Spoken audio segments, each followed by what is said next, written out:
제가 녹화를 하는 이유는 여러분들이 수업을 하시면서 7주 과정을 가실 텐데 2번까지는 혹시 참석을 못 하시면 제가 영상을 대체해서 보내드려요. 그러니까 영상으로 다시 못한 부분을 따라오시고 계속 가시면 됩니다.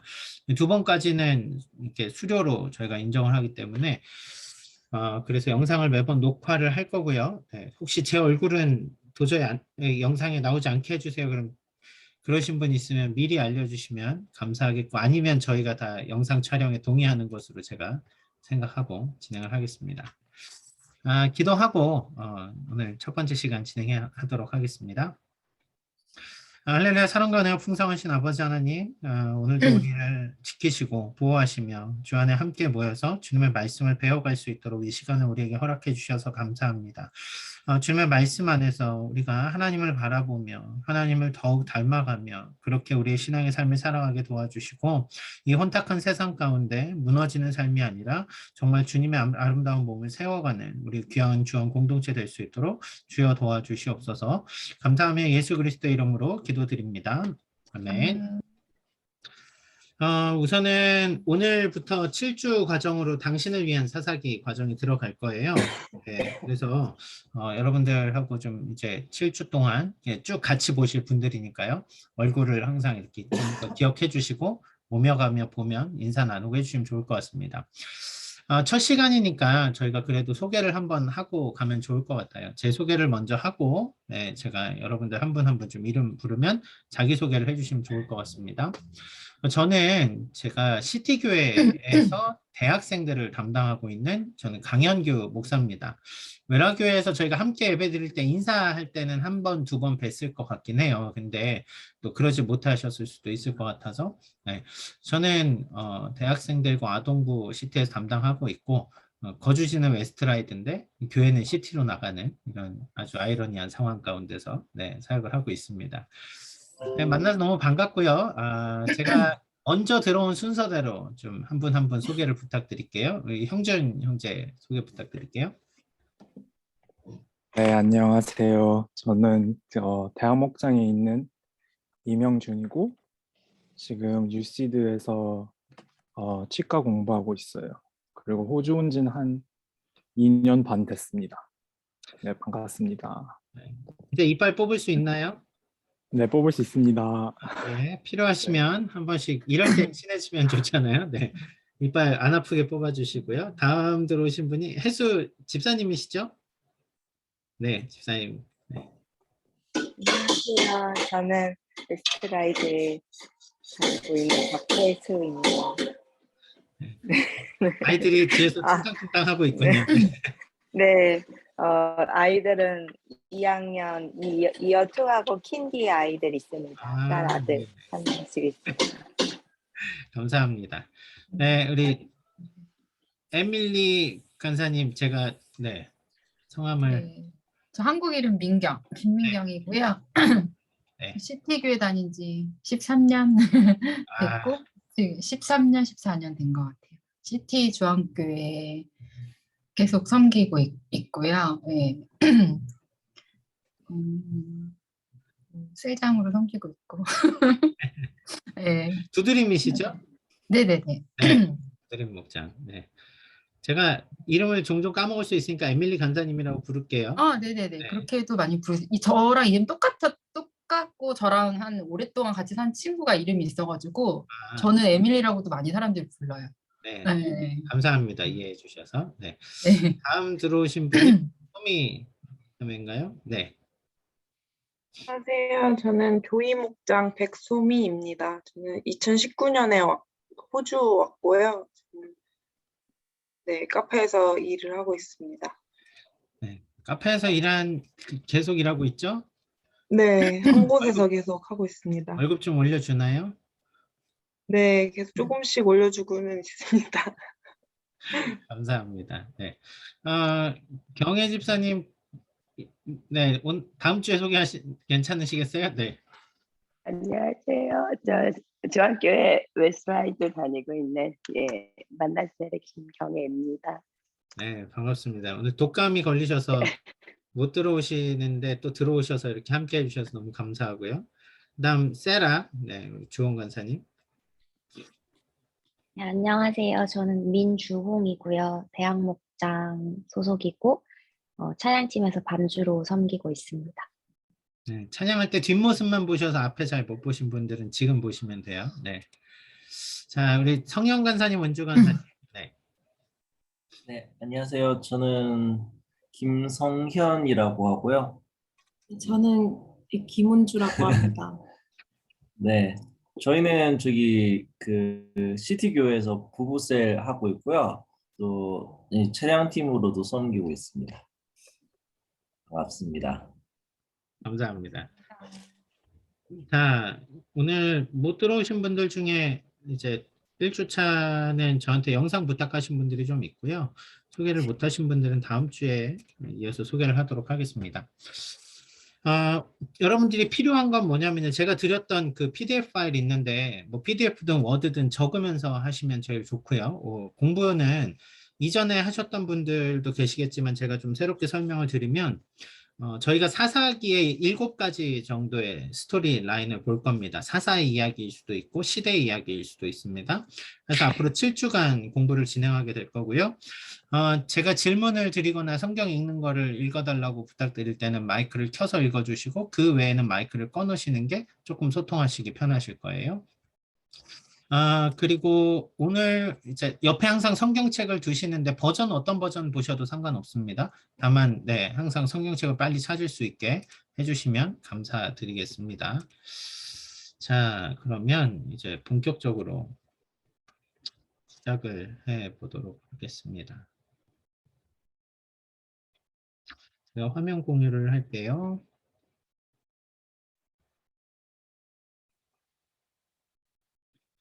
잘 보이시죠? 네. 자, 당신을 위한 사사기.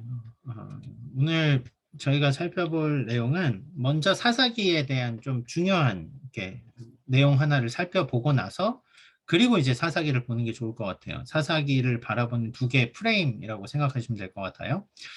자, 그래서 사사기의 큰 그림을 보고 그 다음 이제 각 내용의 7개의 내용들을 좀 살펴볼 텐데요.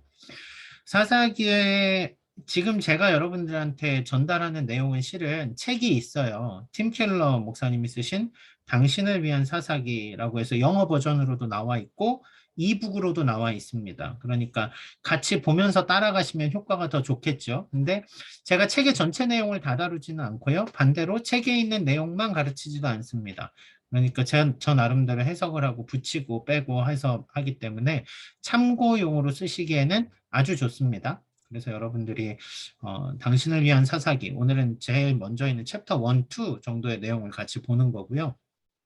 책을 사서 보시는 분들 가운데 혹시 책 보다가 강의 듣다 궁금한 거 있으면 저한테 이야기하시면 제가 피드백을 해드리도록 하겠습니다.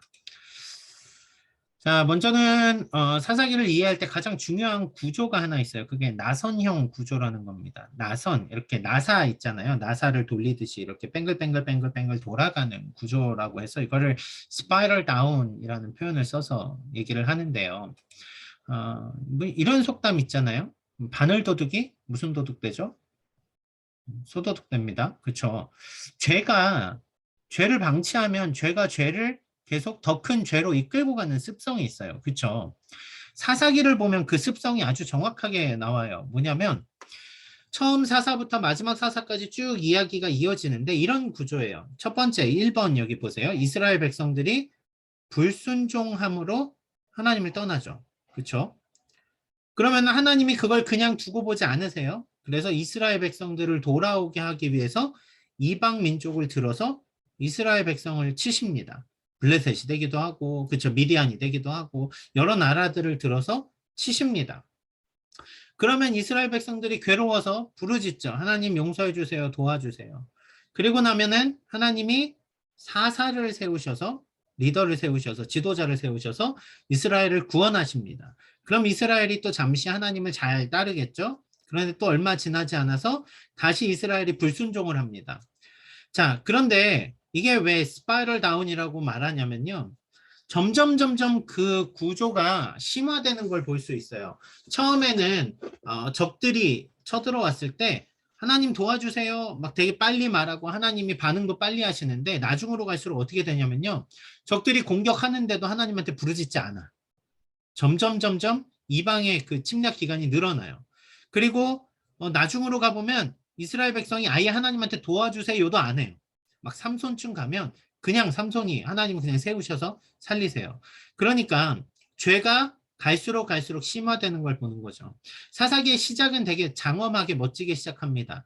여호수아의 시대를 이어진 그 언약의 세대가 아직 살아있는 그 시점인데 사사기의 마지막으로 가면 어떻게 됩니까? 각자 자기 소견에 오른 대로 살았더라. 이런 식으로 엉망이 되는 거예요.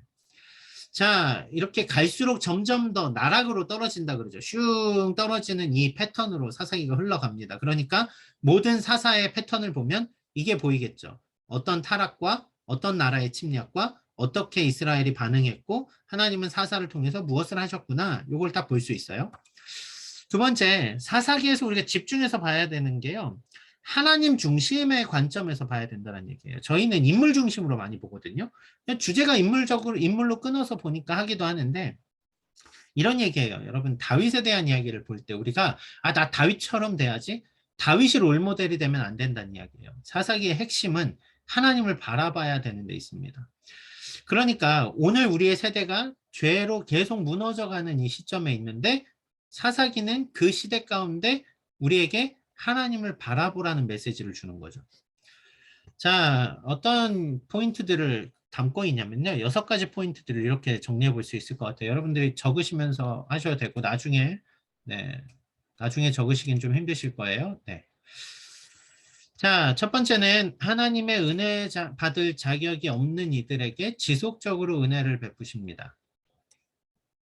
이스라엘이 은혜 받을 자격이 있는 사람들이 아니었어요. 그렇죠? 그런데 하나님이 지속적으로 은혜를 베푸셔요.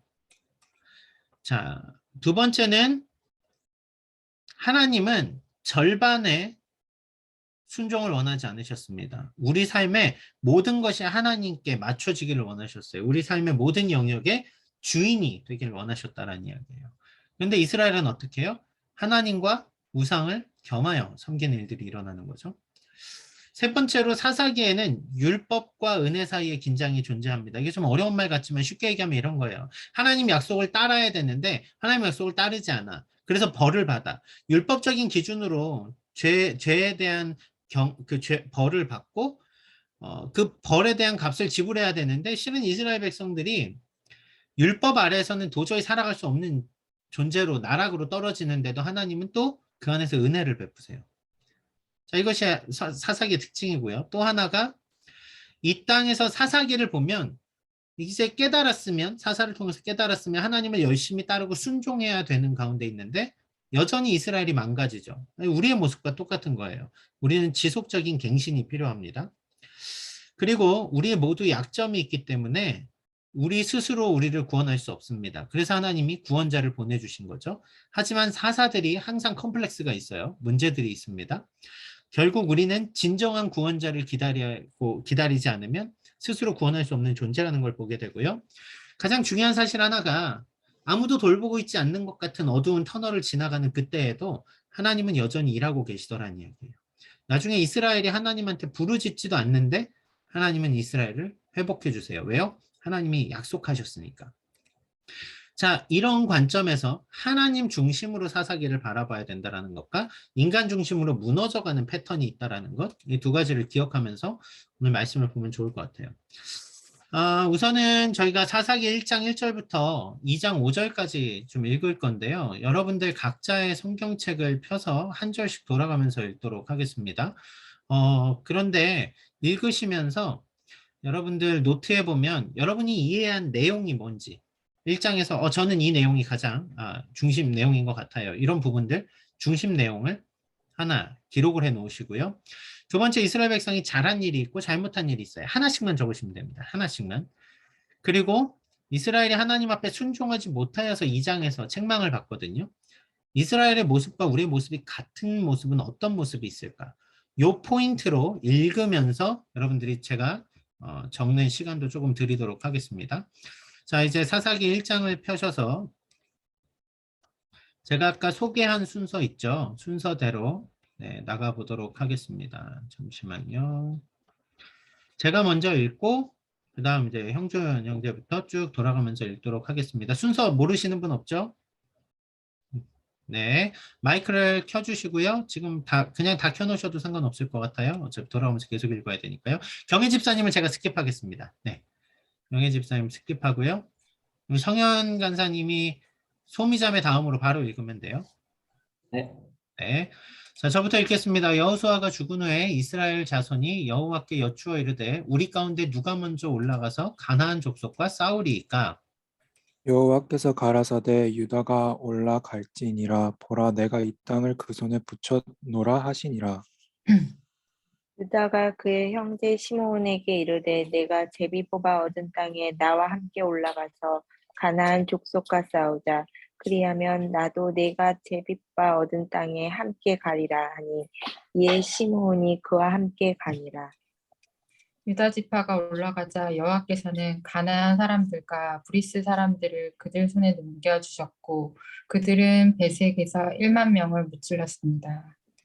또 베색에서 아도니 베색을 만나 그와 싸워 가나안 족속과 브리스 족속을 죽이니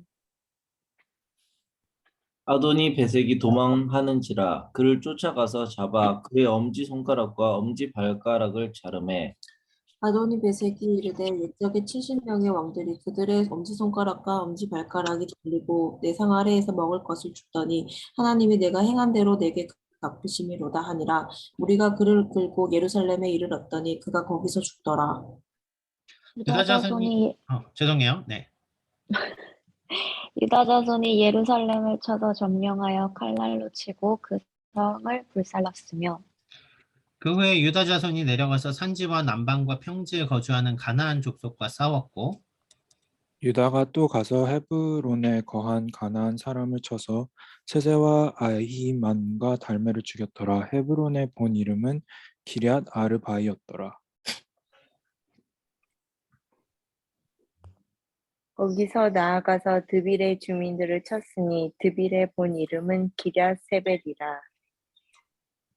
갈렙이 말했습니다. 기랴세벨을 물리쳐서 차지하는 사람에게는 내가 내 딸 악사를 아내를 주겠다. 갈렙의 아우 브나스의 아들인 온니엘이 그것을 점령하였으므로 갈렙이 그의 딸 악사를 그에게 아내로 주었더라. 악사가 출가할 때 그에게 청하여 자기 아버지에게 밭을 구하고자 하고 나귀에서 내림에 갈렙이 묻되 내가 무엇을 원하느냐 하니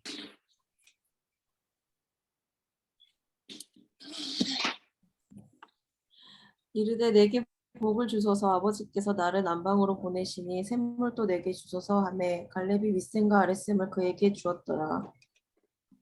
고세의 장인은 겐 사람이라. 그의 자손이 유다 자손과 함께 종려나무 성읍에서 올라가서 아랏 남방의 유다 황무지에 이르러 그 백성 중에 거주하니라. 유다가 그의 형제 시므온과 함께 가서 스밧에 거주하는 가나안 족속을 쳐서 그곳을 진멸하였으므로 그 성읍의 이름이 호르마라 하니라. 유다가 또 가사와 그 경내와 아스글론과 그 경내와 에그론과 그 경내를 취하였고 여호와께서 유다와 함께 계셨으므로 그가 산지 주민을 쫓아내었으나 골짜기의 주민들은 철 병거가 있으므로 그들을 쫓아내지 못하였으며 그들은 모세가 말한 대로 헤브론을 갈렙에게 주었고 갈렙은 헤브론에서 안악의 세 아들을 쫓아냈습니다. 베냐민의 자손은 예루살렘에 거주하는 여부스 족속을 쫓아내지 못하였으므로 여부스 족속이 베냐민 자손과 함께 오늘까지 예루살렘에 거주하니라. 요셉 가문도 베델을 치러 올라가니 여호와께서 그와 함께 하시니라. 요셉 가문이 베델을 정탐하게 하였는데 그 성읍의 본 이름은 루스라. 정탐꾼들이 그 성읍에서 한 사람이 나오는 것을 보고 그에게 이르되 청하노니 이 성읍의 입구를 우리에게 보이라. 그리하면 우리가 내게 선대하리라 하매 그 사람이 성읍의 입구를 가리킨지라. 이에 그들이 칼날로 그 성읍을 쳤으되 오직 그 사람과 그의 가족을 놓아 보내매 그 사람이 헷 사람의 땅에 가서 성읍을 건축하고 그 이름을 루스라 하였더니 오늘날까지 그곳의 이름이더라.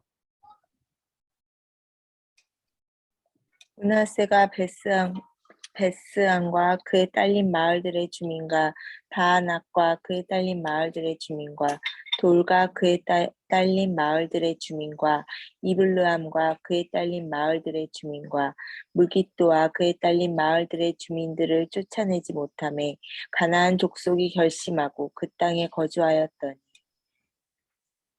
이스라엘이 강해지자 가나안 사람들에게 강제로 일을 시켰습니다. 그러나 그들을 완전히 쫓아내지는 않았습니다. 에브라임이 게셀에 거주하는 가나안 족속을 쫓아내지 못하매 가나안 족속이 게셀에서 그들 중에 거주하였더라. 스불론은 기드론 주민과 나할롤 주민을 쫓아내지 못하였으므로 가나안 족속이 그들 중에 거주하면서 노역을 하였더라. 아셀이 악고 주민과 시돈 주민과 알락과 악십과 헬바와 아빅과 르곡 주민을 쫓아내지 못하고 이스라엘 족속이 그 땅의 주민 가나안 족속 가운데 거주하였으니 이는 그들을 쫓아내지 못함이었더라. naphtali는 베세메스 주민과 베다나 주민을 쫓아내지 못하고 그 땅의 주민 가나안 족속 가운데 거주하였으나 베세메스와 베다나 주민들이 그들에게 노역을 하였더라. 아모리 사람이 단 자손을 산지로 쫓아들이고 골짜기에 내려오기를 용납지 아니하고 결심하고 헤레스 산과 아얄론과 사알빔에 거주하였더니 요셉의 가문의 힘이 강성함에 아모리 족속이 마침내는 노역을 하였으며 우리 족속의 영역은 아그라빔 언덕과 셀라부터 그 위쪽까지였습니다. 2장 5절까지 쭉 계속 읽을게요. 여호와의 사자가 길갈에서부터 복임으로 올라와 말하되 내가 너희를 애굽에서 올라오게 하여 내가 너희의 조상들에게 맹세한 땅으로 들어가게 하였으며 또 내가 이르기를 내가 너희와 함께 한 언약을 영원히 어기지 아니하리니 너희는 이 땅의 주민과 언약을 맺지 말며 그들의 제단들을 헐라 하였거늘 너희가 내 목소리를 듣지 아니하였으니 어찌하여 그리하였느냐. 그러므로 내가 또 말하기를 내가 그들을 너희 앞에서 쫓아내지 아니하리니 그들이 너희 옆구리에 가시가 될 것이며 그들의 신들이 너희에게 올무가 되리라 하였노라. 여호와의 사자가 이스라엘 모든 자손에게 이 말씀을 이르매 백성이 소리를 높여 온지라. 그러므로 그곳을 이름하여 복임이라 하고 그들이 거기서 여호와께 제사를 드렸더라. 아멘. 자, 지금부터는 3분 정도 시간을 드릴게요. 여러분 그 노트에 있는 1번, 2번, 3번을 각자 한 포인트씩만 정리하시면 됩니다. 한 문장, 짧은 문장으로 정리하시고 제가 좀 여쭤보도록 할게요.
1분 정도 더 드리겠습니다.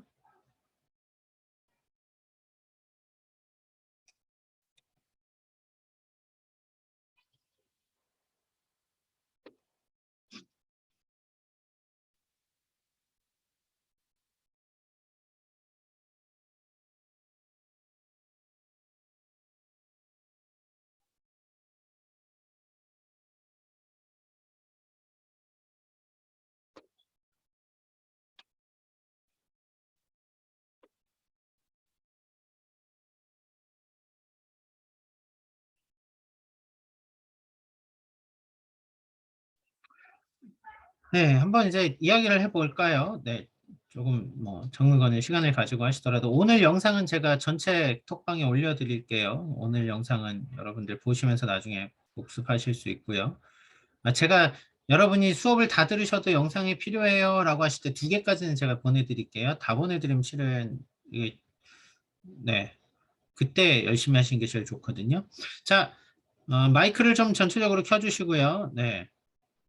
사사기 1번에는 어떤 내용, 1장에는 어떤 내용들이 나오나요?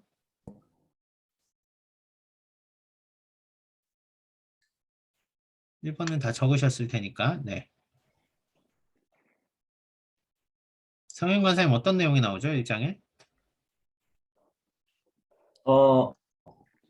제가 이해한 전반적인 내용은 이스라엘 백성들의 그 절반의 순종이라고 이해가 되었습니다.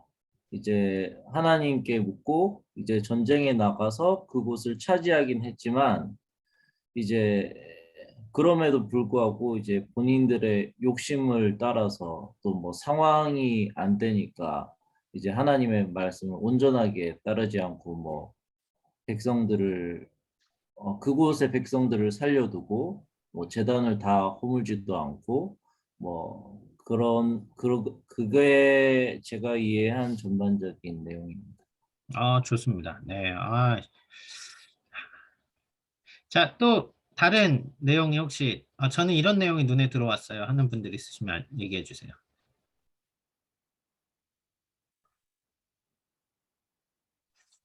에밀리 간사님 혹시 1장을 보시면서 네, 계속 무찌르고 죽이고 되게 좋은 포인트, 중요한 포인트예요. 네. 계속 무력으로 죽이고 하나님께서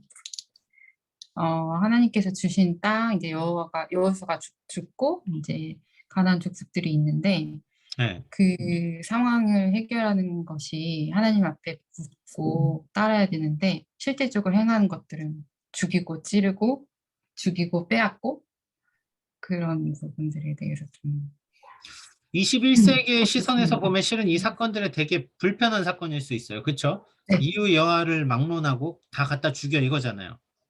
이거를 당시에 이스라엘 사람들의 말로는 헤렘이라는 표현이 나오거든요. 이게 진멸하다라는 거예요. 아주 중요한 포인트입니다. 네, 이것도 한번 짚어보면 좋을 것 같아요. 또 혹시 다른 포인트 있을까요? 네, 해수 집사님 혹시 1장 읽으시면서 어떤 내용들을 적어 놓으셨어요? 정리를 해보셨어요? 마이크 켜주셔야 됩니다.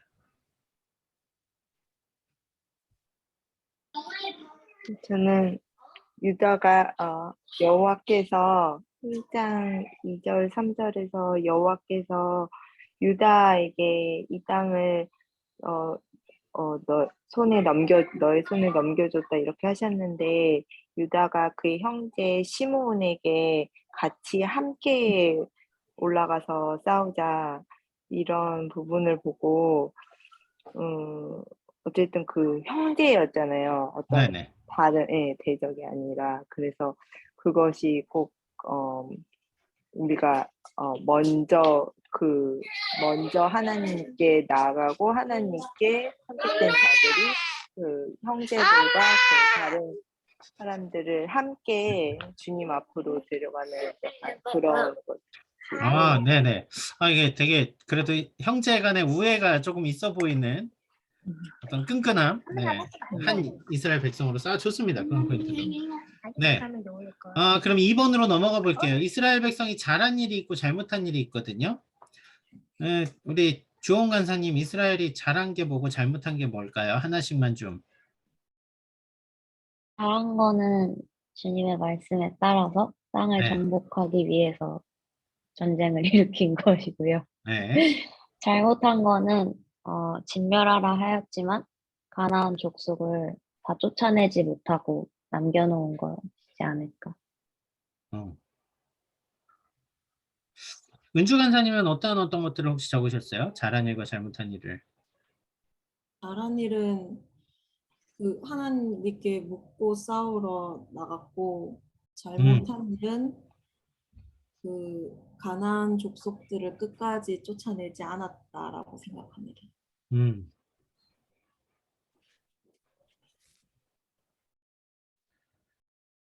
자, 제가 안 여쭤본 분은 이제 찾는 거죠. 형준 형제하고 소미자매 안 물어봤죠. 네. 네. 그러면은 이스라엘이 지금 왜 순종하지 않았을까라는 포인트에서 우리는 왜 순종하지 못하는 걸까요? 그런 생각 혹시 3번까지 내용이 갔어요? 네, 저는 그냥 제가 썼던 거는 그냥 처음에는 주님께 묻고 따랐더니 그 결과가 좋은 것들을 계속 보면서 그 능력이 결국엔 나로 인함으로 생각하게 되어서 그 불순종 때문에 순종하지 못한다고 생각했습니다. 아, 좋은 포인트입니다. 네, 감사해요. 형준 형제는 어떤 걸 혹시 적었나요? 저는 그 10절이랑 11절에서 본 것처럼 그 하나님이 이스라엘을 위해서 한 일을 모르고 악을 행했다고 하는데 그런 것처럼 그 하나님이 행하신 그런 일들을 까먹고 이렇게 살면은 그렇죠. 하나님을 잊고 살 때 결국 내 잊고 우리는 살 때. 하나님의 말씀에 순종할 수 없죠.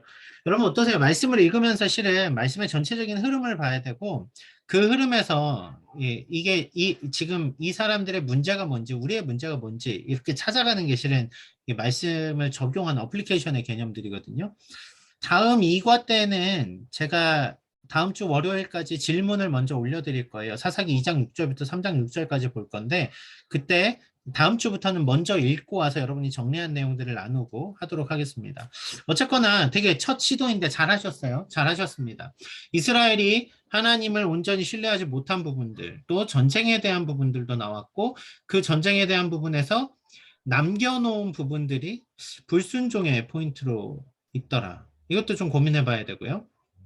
혹시 지금 여기에 저는 이거는 꼭 좀 얘기하고 싶어요 하는 포인트 있으신 분들 있으세요?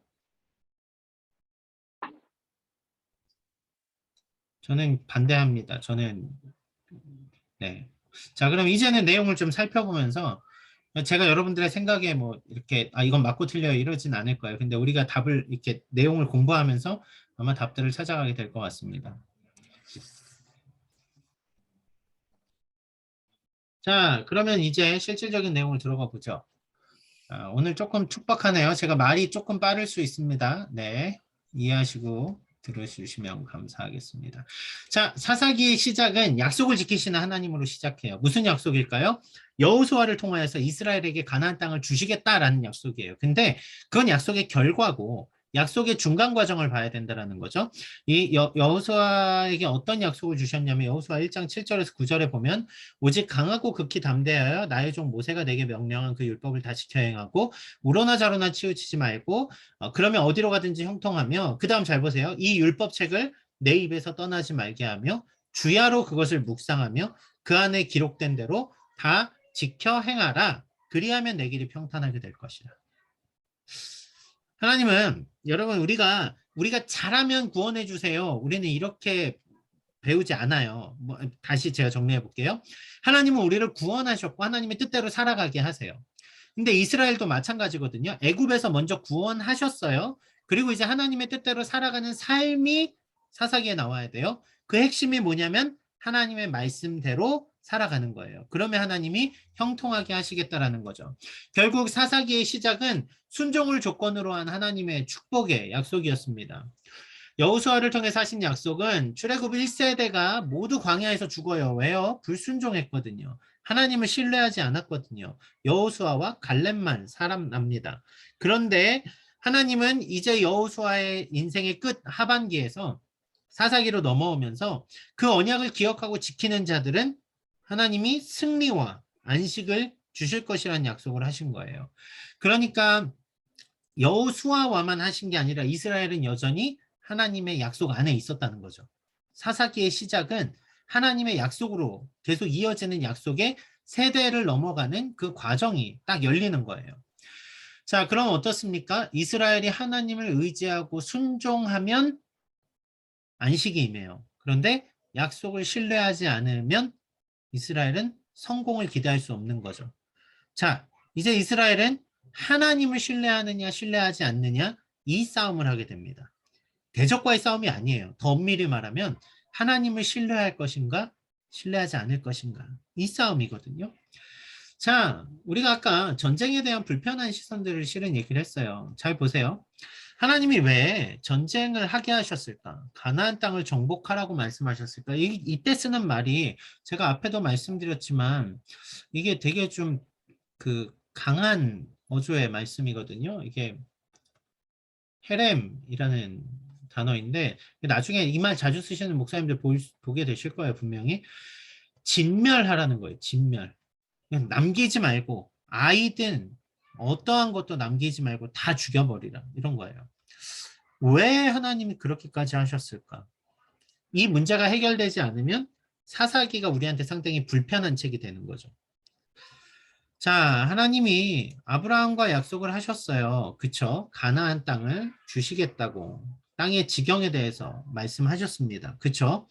온 땅을 주시겠다고 하셨는데 그 당시에 하나님이 뭐라고 말씀하시면 아직 그들의 죄가 차지 않았다 말씀하세요. 자, 그리고 나서 지금 사사기의 시대가 도래합니다. 이 사람들이 가나안을 정복할 때 1장에 보면 아도니베색을 칩니다. 아도니베색을 칠 때 아도니베색이 1장 7절 말씀인가요? 잠시만요. 제가 저를 확실히 찾고 말씀드릴게요. 네, 1장 7절에 보면 이렇게 얘기하죠. 하나님이 내가 행한 대로 내게 갚으심이로다 하니라. 무슨 얘기예요? 이스라엘은 가나안을 정복할 때 가나안을 진멸하라고 했는데 실제로 가나안에 있던 아도니 베색이 자신들의 진멸의 이유를 알고 있었어요. 그들이 잔인하게 살았거든요. 그들이 우상을 숭배하며 살았거든요. 그들의 죄가 심판에 합당할 정도로 쌓였거든요. 하나님은 모든 민족이 막 이스라엘 우월주의 그런 식으로 이스라엘을 이끄신 게 아니에요. 잘 보세요. 기생 라합이 지금 살아있잖아요. 여기에. 그렇죠? 그리고 누가 살아있어요? 뒤에 보니까 겐 족속들도 살아있어요. 그럼 하나님이 이스라엘에게 가나안을 정복하라 하신 이유는 단순한 땅을 차지하기 위해서 그 땅의 거주민들을 죽여라. 아보리지널 막 다 없애. 이런 개념이 아니라 이미 죄가 가득하여서 심판의 때에 임박한 그들에게 심판을 내리는 거죠. 첫째는 죄에 대한 심판을 보여줍니다. 둘째는 하나님께서 그 땅의 백성들이 짓는 죄가 이스라엘에게 넘어오지 않기를 원하셨어요. 이스라엘 백성이 거룩을 지키기를 원하셨습니다. 왜요? 가나안 땅의 족속들은 우상 숭배에 아주 극악함을 달리고 있었거든요. 인신제사나 온갖 다양한 죄악들에 대한 문제들이 그 안에서 생겨나기 시작했더라는 거죠.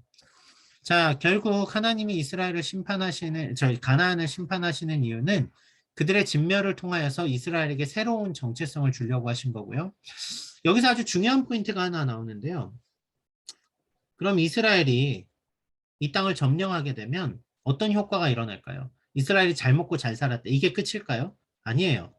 구약에서 하나님이 이스라엘에게 가나안 땅을 주신 이유는 아주 명확합니다.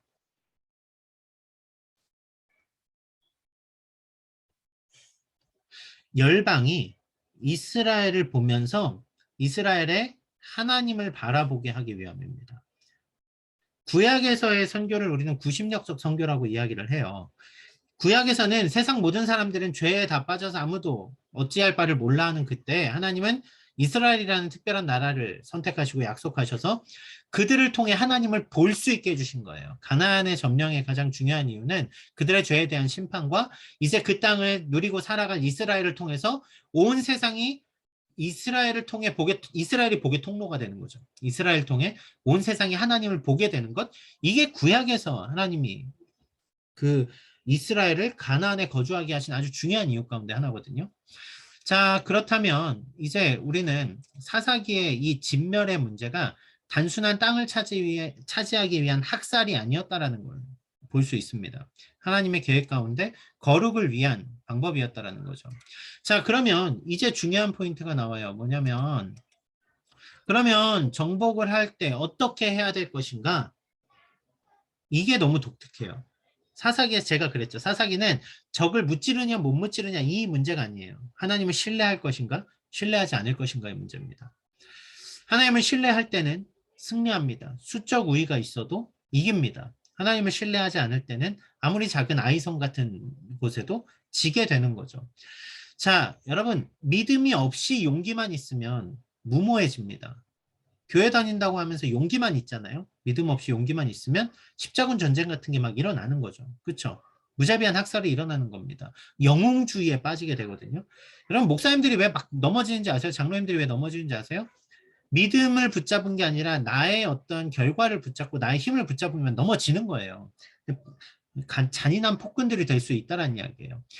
하지만 믿음이 있는 사람들에게는 할 수 없는 일도 할 수 있는 더 큰 용기가 생깁니다. 웃기죠? 내 용기를 붙들고 나가면 무모해지는데 믿음을 붙들고 나가면 더 큰 용기가 생깁니다.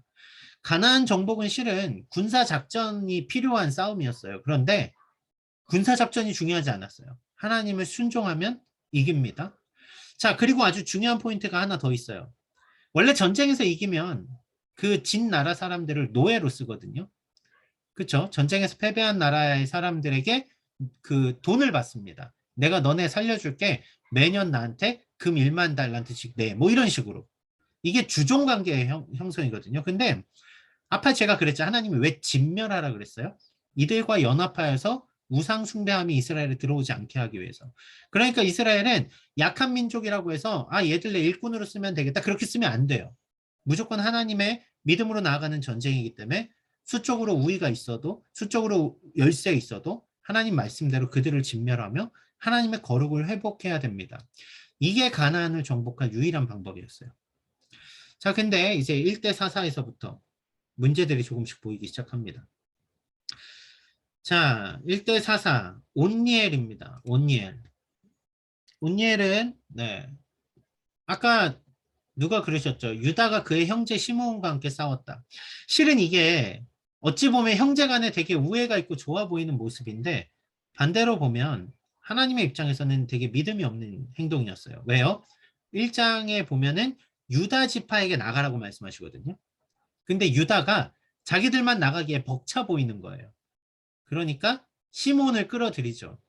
벌써 누구를 의지한 겁니까? 내 형제의 힘을 의지한 거예요. 이 인간적으로는 되게 올바른 방법이거든요. 군사적으로도 아주 올바른 방법이에요. 그런데 제가 그랬죠. 사사기는 순종이냐 불순종이냐의 문제라고. 이스라엘은 이미 유다를 내보낸 하나님의 말씀 가운데서 자신의 상식으로 행동을 하고 영적인 하나님 앞에서의 신실함은 후순위로 미뤄뒀습니다. 자, 처음부터 뭔가 삐거덕대기 시작합니다. 사사기의 시작은 하나님의 언약과 순종으로 장엄하게 시작했는데 첫 단추 딱 꿰 때부터 뭔가 인간의 방법들이 드러나기 시작해요. 제가 아도니베섹에 대한 이야기도 했죠. 21세기에 우리의 시선으로 보면 어떻게 포로로 잡은 왕의 발가락과 손가락을 자르냐 막 이럴 수 있어요. 너무 잔인해 너네. 근데 아도니베섹이 스스로 그렇게 얘기를 해요. 자신의 죽을 만한 죄가 많았다라는 것을 인정합니다. 실제로 하나님이 그때를 기다리셨고요. 그리고 그들의 죄 가운데 심판이 임했고 결국 하나님은 그 진멸함으로 그 죄를 씻으심과 그 죄를 심판하심과 동시에 이스라엘의 거룩을 그 땅에 회복하시길 원하셨죠. 그런데 사사에서 그럼에도 불구하고 사사기 첫 번째 사사에서 드러나는 아주 좋은 모습들이 있습니다. 뭐냐면 갈렙과 온니엘과 악사의 이야기예요. 갈렙은 믿음으로 정복을 선포하였습니다. 그쵸? 이게 여호수아 15장에 나오나요? 이 산지를 내게 주소서. 자, 믿음으로 내가 이 땅을 정복하겠습니다 말을 해요.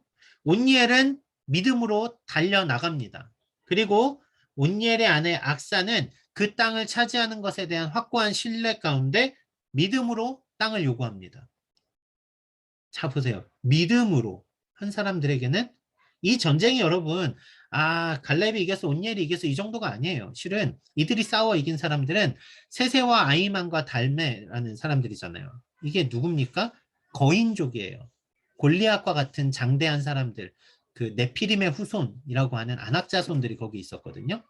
언덕에 있는 사람을 밑에서 치고 올라가는 건 불가능합니다. 위에서 돌만 굴려도 화살만 날려도 밑에서 다 죽어요. 근데 믿음으로 고백하고 믿음으로 달려가고 믿음으로 요구했는데 하나님이 그들을 승리하게 하세요. 자, 이 차이가 보이세요? 내 머리를 써서 형제와 같이 나가서 싸우는 사람들의 이야기, 그리고 내 힘으로 도저히 점령 불가능한 곳을 하나님을 믿음으로 나아가서 싸우는 이야기. 사사기는 이미 처음부터 이 믿음에 대한 구조를 우리에게 보여주는 거죠. 자, 그렇다면 이제 사사기 1장에서 서서히 드러나는 이스라엘의 문제들, 가장 큰 문제, 사사기에 시작되는 가장 큰 문제, 절반의 제자도에 대한 이야기를 좀 해보겠습니다. 사사기 1장 19절에 보면 여호와께서 유다와 함께 계셨으므로 그가 산지 주민을 쫓아내었으나 골짜기의 주민들은 철병거가 있으므로 그들을 쫓아내지 못하였으므로. 눈앞에 철병거를 만납니다. 문제를 마주합니다. 철병거의 두려움. 병거가 보병 1000명과 맞먹는다고 해요. 그 정도로 강력한 힘을 가졌습니다. 예, 강력한 힘을 가졌어요. 그게 어때서요? 왜냐하면 이미 유다 자손들은 아낙 자손을 이겼잖아요. 이미 하나님을 믿었을 때 어떻게 하는지 봤잖아요. 그런데 눈앞에 철병거를 보니까 그들은 불안해하기 시작합니다. 자, 여기서부터 타협이 일어나는 겁니다. 그 땅의 주민을 몰아내지 못합니다. 자, 믿음이, 사사기의 시대는 믿음으로만 달려가야 살 수 있는 시대인데 일상의 어떤 상식들이 통하기 시작합니다. 그때부터는 믿음보다 상식이 위로 올라가요. 여러분, 우리가 상식 없는 그리스도인 되면 안 됩니다. 너무 몰지각상한 그리스도인이 되면 안 돼요. 그건 성경의 원리는 아니에요. 근데 상식이 믿음보다 우위에 있게 되면 어떻게 됩니까? 저거는 1이 2보다 작으니까 싸우면 안 되는 거야. 이렇게 되는 거예요. 그렇죠? 사사기 시대에 세속주의라는 영향이 들어오기 시작합니다. 세상의 판단과 세상의 방법들이 들어옵니다. 그때 결국 어떻게 돼요? 그 두려움이 절반의 제자도로 그들을 이끌어갑니다. 여전히 전쟁은 해요. 절반의 순종은 있어요. 그런데 나머지 절반의 순종은 없어요. 여러분, 그 뒤에도 나오는 것들 잘 보세요. 제 빈칸으로 놓긴 했는데 베냐민 자손들은 여부스 족속을 못 쫓아냅니다. 같은 문제겠죠? 요셉의 집 자손들은 하나님의 약속 대신에 그 가나안 사람들과 언약을 맺어버려요. 진멸해야 되는데 그들과 같이 공존합니다. 므낫세 지파요, 연약한 사람들을 잡아다가 진멸해야 되는데 그들을 갖다가 노역을 시킵니다. 일꾼으로 써버립니다.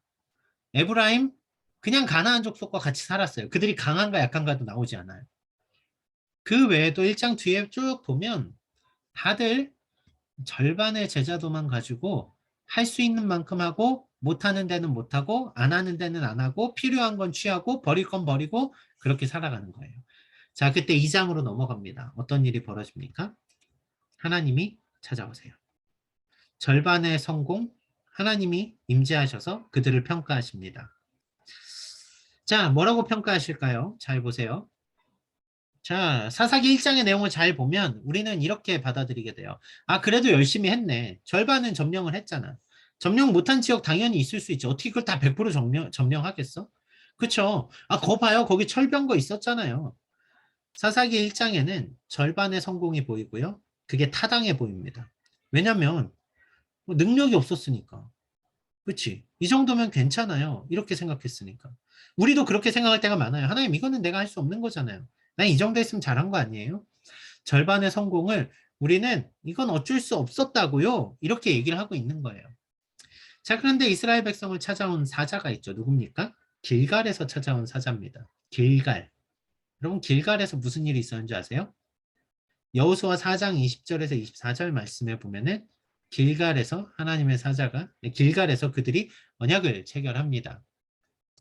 형준 형제 이거 한번 읽어주시겠어요? 여호수아가 요단에서 가져온 그 12돌을 길갈에 세우고 이스라엘 자손들에게 말하여 이르되 후일에 너희의 자손들이 그들의 아버지에게 묻기를 이 돌들은 무슨 뜻이니까 하거든. 너희는 너희의 자손들에게 알게 하여 이르기를 이스라엘이 마른 땅을 밟고 이 요단을 건넜음이라. 너희 하나님 여호와께서 요단물을 너희 앞에서 마르게 하사 너희를 건너게 하신 것이 너희 하나님 여호와께서 우리 앞에 홍해를 말리시고 우리를 건너게 하심과 같았나니 이는 땅의 모든 백성에게 여호와의 손이 강하신 것을 알게 하며 너희가 너희 하나님 여호와를 항상 경외하게 하려 하심이라 하라. 사자가 길갈에서 왔다는 얘기는 뭐냐면 길갈을 기억하라는 얘기입니다. 길갈에 12돌을 세워놓고 왔거든요. 이 사람들이. 왜 세웠냐면요.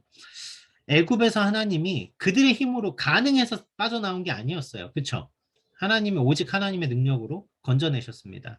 오늘 길갈은 뭐였냐면요. 요단강을 건넌 첫 번째 지역입니다. 그 전까지 이 강을 건너기 전까지 아직 가나안 땅이 아니었어요.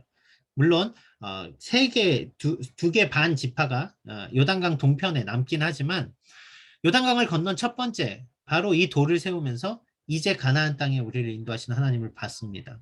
우리 힘으로 올 수 없었습니다. 하나님이 우리를 이 강을 마른 땅으로 건너게 하신 기적 가운데 여기에 우리가 언약의 돌을 세웁니다. 이거거든요. 근데 사람들이 지금 하는 말이 뭐예요? 하나님 이게 내가 힘이 어쩔 수 없었다니까요. 우리가 어떻게 철병거를 이겨요? 우리가 어떻게 그 큰 무리와 싸워 이깁니까? 이스라엘 사람들이 자신의 능력으로 한탄할 때 하나님은 길갈의 언약을 기억하게 하시는 거죠. 하나님이 이끄셨고 하나님께 순종하면 나갈 텐데. 자, 이스라엘 사람들은 계속 얘기합니다. 뭐라고 얘기하냐면 저희는 할 수 있는 만큼 다 했습니다. 이거는 못한 거예요. 이렇게 얘기한 거예요. 못한 거예요. 그런데 하나님은 뭐라고 말하세요? 아니, 너희는 못한 게 아니라 안 했다라고 말씀하세요. 불순종인 거죠. 여러분, 적을 쳤냐 못 쳤냐는 중요한 이슈가 아니에요. 하나님 말씀에 순종했냐 안 했냐예요. 근데 이스라엘은 우리 힘으로 할 수 없었어요. 그건 현실이죠. 근데 하나님 말씀하신 건 너가 힘을 길러서 너가 싸워가 아니었잖아요. 하나님을 신뢰해. 근데 이스라엘은 불순종한 거죠. 왜요? 내 힘을 봤으니까. 이스라엘은 인종 청소하러 들어간 게 아니었습니다. 앞에서도 말씀드렸지만 하나님의 거룩을 나타나기 위해 그 땅에 하나님께서 아주 강력한 헤렘에 대한 메시지를 주신 거예요. 그런데 그들은 하나님의 말씀에 완벽하게 순종하지도 않았고 완벽하게 거절하지도 않았고 대충대충 살아가기 시작합니다. 그러니까 어떻게 됐어요? 그 자손들의 옆구리에 가시가 된 거죠. 그 이방 민족들 때문에 이제 이스라엘은 점점 더 지금 창세기 1장은 아주 짧은 이야기잖아요. 그런데 저희 사사기 1장은 짧은 이야기인데 뒤로 갈수록 어떻게 돼요? 스파이럴 다운 한다고요. 이제 죄가 더 큰 죄가 되고 더 큰 죄가 되고 더 큰 불순종이 되고 결국 이 절반의 불순종은 절반의 순종을 기록한 게 아니라 온전한 순종이 아니면 망한다. 이걸 딱 보여주는 케이스인 거죠. 자, 만약 우리의 삶에 하나님이 찾아오셨다면 우리의 삶은 어떨까요? 우리는 하나님을 얼마나 의지하고 살아갑니까? 이 사사기의 말씀을 보면 와 진짜 이때 이랬으면 됐을 텐데 라고 생각하지만 오늘 우리의 삶에 적용을 해보자고요. 아까 앞에 말씀처럼 우리는 어떻게 적용을 하고 있습니까? 하나님은 온전한 순종을 원하시는데 우리는 어쩔 수 없었어요 라는 말을 하는 거예요. 그때가 너무 많은 거죠. 정말 여러분 우리가 어쩔 수 없었던 것일까요? 우리가 못하는 걸까요? 안 하는 걸까요? 이스라엘 백성은 분명히 못했다 그랬어요. 이건 할 수 없다. 능력 바뀝니다. 하나님 얘기했어요. 그런데 하나님은 안 했다 말씀하셨어요. 그렇죠? 1장 19절에서 이스라엘은 못했다 하는데 2장 1절에서 하나님은 안 했다라고 말씀하시더라는 거죠. 여러분 잘 보세요. 고린도전서 10장 13절 말씀에 보면 장절 적어놓으시면 좋으실 거예요. 고린도전서 10장 13절 말씀에 보면 하나님께서 우리에게 감당할 시험밖에 허락하지 아니하셨다라고 말씀하시거든요. 그렇죠? 하나님이 우리에게 시험을 주셔요. 우리가 아플 때가 있고 힘들 때가 있습니다. 이렇게 사망의 음침한 골짜기를 지나가야 될 때가 있다고요. 그런데 그거를 우리가 거기서 넘어지게 두시는 거예요? 아니잖아요. 감당할 수 있는 시험을 주셨단 말이에요. 근데 우리는 못해요를 말하고 있는 거죠. 하나님은 안 했다 말씀하시는 거고요. 자, 실제 우리 삶에 못해요라고 말하는 영역들이 꽤 많은데 크게 세 가지를 살펴보죠. 여러분, 우리 용서 못합니다. 용서. 여러분, 용서 적당히 잘못한 사람은 용서할 수 있습니다. 그런데 여러분의 마음에 진짜로 심각한 피해를 입힌 사람, 여러분의 정신적인, 신체적인 심각한 피해를 입힌 사람을 용서할 수 있는가? 못해요. 저도 못합니다. 못해요예요.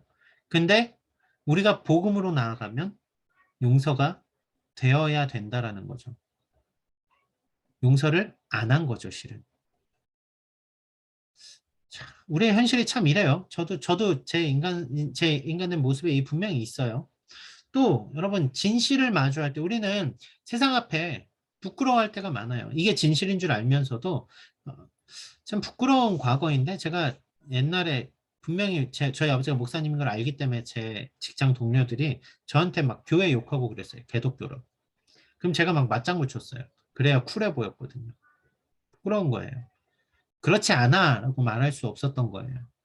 저는 진실이라는 거 앞에서 사람들의 시선 때문에 하지 못했어요. 못했다고 말하죠. 하나님은 뭐라고요? 안 했다고요. 자, 유혹 어떻습니까? 여러분, 우리가 주로 중독에 빠지는 것들 있죠. 뭐 성인물이 될 수도 있고, 도박이 될 수도 있고, 술이나 담배, 혹은 우리가 알고 있는 우리의 은밀한, 끊지 못하는 수많은 것들이 있습니다. 여러분, 우리가 그거를 너무 사랑하니까 그래요. 그게 우상이잖아요. 하나님이 그걸 끊어내라고 하신 거잖아요, 지금. 그런데 우리가 이거는 내가 너무 저 연약해서 이 표현 어떤 마음인지는 알겠는데 그거를 자꾸 변명했어요. 제가 연약해서 못해요. 하나님이 우리한테 못했다라고 말씀하실까요? 하지 않은 거죠. 자, 이러면 답답해져요. 이제 못하는 것들이 우리가 지금 이스라엘과 별로 다르지 않다는 걸 너무 뻔하게 보게 되거든요. 자, 그런데 우리가 좀 제대로 마주해야 될 것이 있습니다. 이제 결론으로 넘어가죠. 자, 여러분, 우리가 실제로 우리의 죄 가운데 아주 큰 영향을 끼치는 게 우상이거든요. 내가 원하는 그것, 내가 기꺼이 가지고 싶은 그것, 내가 간절히 바라는 그것. 그런데요, 우리가 사랑하는 그것이 우상인데 문제는 우리가 그것을 사랑하면 사랑할수록 그 우상이 우리의 기쁨을 빼앗아 간다는 사실 아세요? 일에 꽂혀서 달려가 보세요. 성공에 꽂혀서 달려가 보세요. 가족들 눈에 피눈물 날 때 많습니다. 여러분이 돈에 꽂혀서 달려가 보세요. 그러면 인성 망가집니다. 어릴 때부터 딱 나와요. 그렇죠? 우리가 사랑하는 것에 완전히 꽂혀 달려갈수록 우리는 실제로 그것 때문에 망하게 돼 있어요. 그게 우리를 구원할 수도 없고 구원의 가치조차 없습니다. 자, 그런 우상들 앞에서 우리는 그거를 끊어내지 못해요 라고 말하는 거죠. 그래도 먹고 살아야 되니까 어쩔 수 없어요, 하나님. 우리는 못해요 라고 말하고 있는 거 아닙니까? 여러분, 절반의 순종, 이스라엘은 이 절반의 순종 때문에 제가 말씀드렸죠. 후대에 가서는 자녀들에게 가시와 올무가 됩니다. 이제 바늘도둑이었던 이스라엘이 소도둑이 되는 현상이 나타나는 거예요. 왜요? 죄를 끊어내지 못할 때, 못했기 때문에 이스라엘에 문제가 생겨납니다. 결국 절반의 순종 가지고는 안 된다는 이야기예요. 이스라엘은 울면서 제사를 드리고 여호와께 돌아섰지만 완전히 돌아서지 않았습니다. 반쪽짜리였어요. 자, 그럼 이제 여기에서 우리는 하나님의 정의와 사랑에 대한 질문을 가지게 됩니다. 사사기를 잘 보세요. 하나님 말씀에 순종하지 않은 이스라엘, 그 죄에 대해 하나님이 얼마나 죄를 미워하시는가를 보잖아요. 하나님은 거룩하시기 때문에 악을 허용하지 않으십니다. 1mm도 악을 허용하지 않으십니다. 자, 그렇다면 이스라엘은 진멸당해야 돼요. 이제 이스라엘이 죄 가운데 놓이거든요. 그런데 반대로 하나님은 신실하셔서 이스라엘을 통하여서 하나님이 너는 나의 백성이라고, 너는 나의 자녀라고 말씀하시는 하나님의 언약을 포기하지 않으십니다. 자, 이제 모순이 생기기 시작하죠. 자, 하나님은 거룩하셔서 악을 싫어하십니다. 그런데 우리의 삶은 여전히 악에 거하면서 온전한 순종을 살아가지 못하고 있습니다. 하나님은 우리를 포기하지 못하셨어요. 하나님은 이스라엘을 포기하지 않으셨습니다. 그래서 이때 하나님이 쓰신 방법이 무엇입니까? 우리가 지은 죄를 예수님께 전가시키셨다는 얘기예요. 사사기는 아직 예수님이 나타나지 않아요. 하지만 죄를 미워하신 하나님이 이스라엘을 계속해서 구원하시는 메시지를 주시면서 그 구원의 마지막 결정체가 어디예요? 삼손이잖아요. 자신의 희생으로 이스라엘이 블레셋에서 구원을 받죠. 결국 무엇입니까? 하나님은 죄 허용하지 않으시는 죄의 문제를 예수님의 십자가의 죽으심으로 모든 죄의 문제를 해결하시고, 우리가 연약하여서 하나님께 온전히 다가갈 수 없는 우리의 연약함을 예수 그리스도의 온전한 의로 세우셔서 우리를 하나님의 자녀 삼아 주셨다는 거죠. 자, 그렇다면 이제 우리에 대한 문제가 바뀌어야 되는 거죠. 그렇죠? 온전한 순종을 위해서 우리가 할 수 있는 일은 우리의 힘을 의지하거나 하는 게 아니라 예수 그리스도를 붙잡아야 우리가 산다는 이야기예요. 이게 참 중요한 메시지거든요. 너무 추상적일 수 있어 보이기도 하지만 이게 답이에요. 뭐냐면 우리가 우리의 힘으로 하면 분명히 못해요가 나오거든요. 못해요. 그런데 우리가 복음에 다가가면 다가갈수록, 예수님께 다가가면 다가갈수록 우리는 사사기의 프레임을 벗어나는 하나님의 놀라운 일들을 경험하게 됩니다. 그렇죠? 자, 사사기의 첫 번째 장은 절반의 순종에 대해서 우리가 살펴봤습니다. 여러분 어떠세요? 우리가 지금을 살아가면서 우리도 사사기와 같은 시대를 살아가지 않습니까? 자기소견에 오른 시대. 자, 그렇다면 이 시기에서 우리는 한번 좀 멈춰서 생각해야 됩니다. 내가 이걸 뚫고 갈 수 있을까? 못해요, 여러분. 못해요. 근데 그건 하나님 앞에서 안 한 거라고요. 그런데 예수님을 붙잡고 나아가면 이 모든 문제의 답을 여러분들은 분명히 보게 될 것입니다. 자, 오늘 강의는 여기까지 진행을 하고요. 제가 먼저 기도하고 마치고 여러분들한테 설문지를 드릴 거예요. 설문지는 여러분 로그아웃 하지 마시고 설문지를 다 작성한 다음에 로그아웃 하시면 돼요. 설문지 작성하는 시간 동안은 다른 질문이 있으시면 저한테 마이크 켜고 질문하시면 제가 답변해 드리도록 하겠습니다. 먼저 기도하고 오늘 강의 마치도록 하겠습니다. 사랑하는 주님, 감사합니다. 사사기를 통하여서 우리에게 주시는 하나님의 메시지를 발견합니다. 우리는 연약하고 우리는 부족합니다. 우리는 하나님을 신뢰한다 말하면서도 우리는 스스로 할 수 없다 말하는 존재들입니다. 그러나 주님, 우리를 위하여서 예수 그리스도를 보내시고 이 사사기의 암울한 상황 가운데서도 하나님이 빛이시며 오직 유일한 답이시며 우리가 주님께 나아갈 때 온전히 주님께서 이루신다라는 그 메시지를 우리 안에 주셔서 감사합니다. 오늘 더 예수 그리스도를 붙잡고 살아가는 우리 귀한 주한 성도님들 되게 하시고, 그렇게 우리가 이 어두운 세상 가운데 승리함으로 나아가는 주님의 귀한 자녀들 될 수 있도록 주여 도와주시옵소서. 감사하며 예수 그리스도 이름으로 기도드립니다. 아멘. 자, 제가 설문지를 카톡창과 여기 채팅방에 올려드릴 거예요. 여러분들 설문지를 먼저 작성해 주시고 나가주시면 감사하겠습니다.